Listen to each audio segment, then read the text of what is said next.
le programme de cette déclaration est très loin d'être réalisé.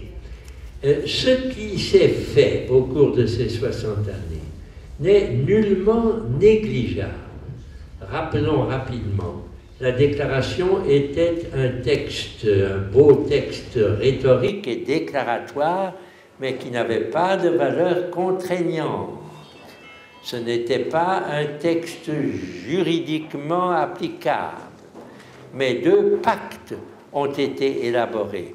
Il a fallu 18 ans entre le moment où la Déclaration universelle était adoptée à Paris pour que le pacte des droits civils et politiques et le pacte des droits socio-économiques et culturels soient adoptés à leur tour, cette fois comme des traités, c'est-à-dire comme des documents contraignants qu'il fallait donc faire ratifier par les États membres.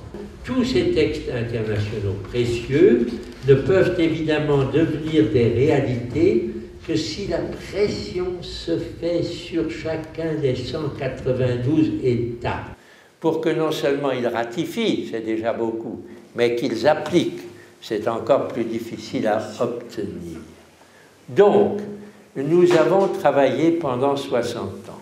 J'ai eu moi-même le privilège de siéger dans un grand nombre de conférences internationales à la Commission des droits de l'homme. J'ai été auprès des hauts commissaires pour les droits de l'homme qui ont été nommés pendant les années 93, 94 et la suite. Donc, on a travaillé. Mais pourquoi peut-on parler, sinon d'échec, ce serait trop sévère, en tout cas de grande insatisfaction de la part de tous ceux qui militent pour que les droits de l'homme deviennent une réalité.